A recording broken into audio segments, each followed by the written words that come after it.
తిరుపతి జిల్లా రైల్వే కోడూరు నియోజకవర్గం కొంతమంది జనసేన నాయకుల వల్లే పవన్ కళ్యాణ్ గారు అనారోగ్యం పాలయ్యారు. ఒక దరిద్రుడు నడి రోడ్డు మీద నన్ను కొట్టాడు. ఈసారి కొట్టడానికి వస్తే నోటితో కాదు నా చేత్తోనే పని చెప్తాను. ఒక్క దెబ్బ మీ వీపు మీద పడ్డా మీ పరువు పోతుంది, మీ పార్టీ పరువు పోతుంది. అరవ శ్రీధర్ గురించి లాగాలి అంటే ఈస్ట్ గోదావరి ఏలేశ్వరం నుంచి విజయవాడ నోవోటెల్ వరకు లాగొచ్చు. శ్రీధర్, నువ్వు పక్కనే ఉండి నన్ను కొట్టించావు కదా, ఒకడి చేత వాడి గురించి నేను ప్రజలందరికీ సంయుక్తంగా తెలియజేయగలను. పార్టీ ఎటువంటి క్లీన్ చీట్ ఇవ్వకుండానే నువ్వు ఇప్పటికీ పార్టీ కార్యక్రమంలో పాల్గొంటున్నావు, పార్టీ కండువా ధరిస్తున్నావు. పవన్ కళ్యాణ్ గారి ఆరోగ్యం మెరుగుపడాలని కొన్ని కోట్ల మంది కోరుకుంటున్నారు. వారిలో నేను కూడా ఒకదాన్ని. మీరు పవన్ కళ్యాణ్ గారి మాటకి పార్టీకి గౌరవం ఇవ్వకుండా వద్దన్న పనిని పదే పదే చేస్తూ పార్టీ కార్యక్రమాల్లో పాల్గొంటూ కండువా ధరిస్తూ పార్టీ పరువు తీస్తున్నారు. అందరికీ నమస్కారం. నేను మీతో ఒక విషయం చర్చించాలనుకుంటున్నాను. ఇది నా బెయిల్కి సంబంధించిన విషయాలేం కాదు, కానీ పవన్ కళ్యాణ్ గారు నాకంటూ వదిలేసిన ఒకే ఒక్క ఛాన్స్ అరవ శ్రీధర్ చేసిన తప్పుని బయట పెట్టడానికి. అదే త్రిసభ్య కమిటీ, జనసేన త్రిసభ్య కమిటీ ఆన్ అరవ శ్రీధర్. ఇంకా దాని వివరణ రాకముందే, ఇంకా దాన్ని ఫైనల్ జడ్జ్మెంట్ రాకముందే స్టిల్ ఎంత చెప్పినా సరే ఒక మనిషికి అదే పని రిపీట్ చేస్తూ ఉన్నాడు అంటే అతనికి పార్టీ నుంచి ఒక లెటర్ అయినా వచ్చి ఉండాలి, ఇండైరెక్ట్గా లెటర్ అయినా వచ్చి ఉండాలి. ఆ ఇండైరెక్ట్గా లెటర్ ఏమిటో మరి నాకు కూడా తెలీదు. అంత తప్పు లేనప్పుడు ఆ లెటర్ని బహిరంగంగానే బయట పెట్టొచ్చు జనసేన పార్టీ.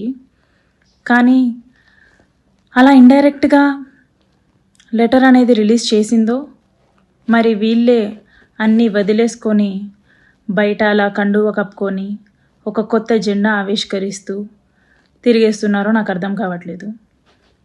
ఒక దరిద్రుడు, ఒక పనికిమాలినోడు నన్ను కొట్టాడు రీసెంట్గా. వాడేదో పెద్ద సాధించేశాను, ఇంకిది మాట్లాడదు, నేనేం చేసినా సరే ఇది అసలు మాట్లాడే పొజిషన్లో లేదు, భయపడిపోయింది, ఇంకా కోడూరులో తిరగదు అనేసి అనుకుంటున్నారేమో. ఈసారి కొట్టడానికి రండి, నేను నా నోట్తో కాదు చేతికే పని చెప్తాను ఖచ్చితంగా. పరువు పోతుందని అవసరంగా ఒక్క దెబ్బ పడినా సరే మీ మీద మీ పరువు పోతుంది, మీ పార్టీ పరువు పోతుంది. అలాంటి పరిస్థితులు తెచ్చుకోవద్దండి. లాస్ట్ టైం నీ ఏజ్కి గౌరవం ఇచ్చో, లేకపోతే నేను షాక్లో ఉండేవు, నేను నిన్ను కొట్టలేదేమో. కాకపోతే ఈసారి నా నోటికి కాదు నా చేతికే పని చెప్పడం జరుగుతుంది.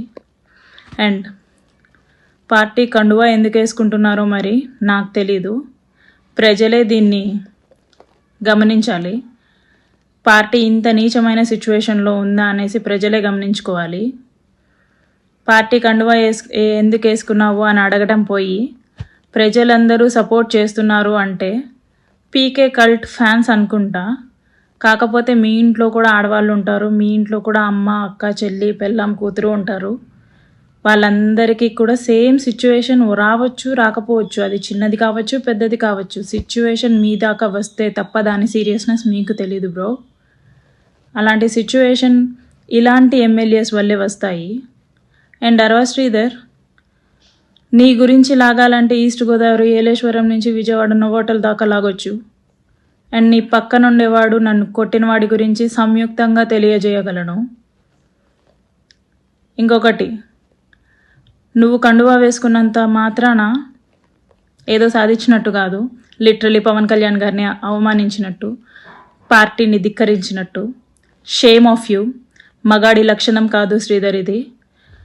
వీణాకి చొప్పుతో కొట్టినట్టు సమాధానం చెప్పి శ్రీధర్ వైపు తప్పే లేదని నిరూపించుకొని, ఒక మగాడిలా నిరూపించుకొని అప్పుడు కండువా వేసుకుంటే నీకంటూ ఒక గౌరవం ఉండేది.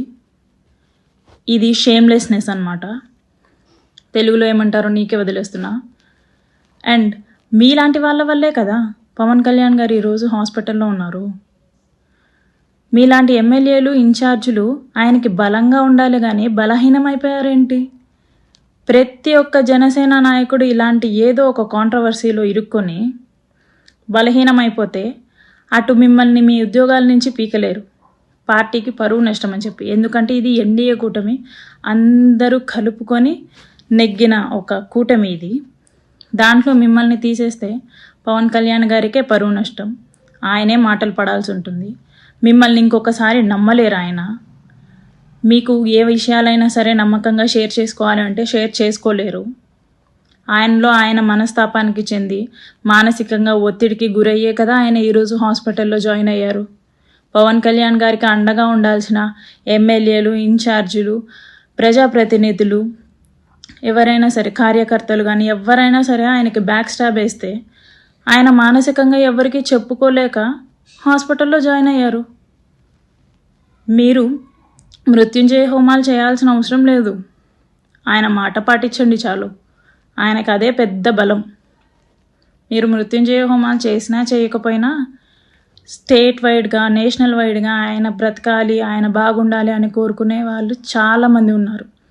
మీ so called protocol dramas like doing this Mrityunjaya హోమాలు won't work, won't gain your trust again.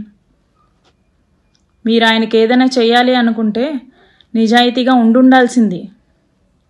First నుంచి పార్టీకి నమ్మకంగా ఉండాల్సింది. చేసే గుడిసెటి పనులన్నీ చేసేసి సాయంత్రం వచ్చేసరికి పవన్ కళ్యాణ్ గారికి పాలాభిషేకం చేస్తే అవన్నీ పోతాయా? That doesn't even count. మీ వల్లే ఆయన హాస్పిటల్ చేరాల్సి వచ్చింది. అండ్ శ్రీధర్, నిన్నేమన్నారో కూడా నాకు అర్థం కావట్లేదు. But I keep on questioning till end of the day. ఎందుకంటే ఇది నా రైట్. పవన్ కళ్యాణ్ గారే నాకు ఇచ్చిన రైట్. ఆయన నీకెంతో నాకు కూడా అంతే. నువ్వు కండువా వేసుకొని తిరిగేస్తున్నావు, బట్ షేమ్లెస్ పర్సన్గా మిగిలిపోతావు శ్రీధర్.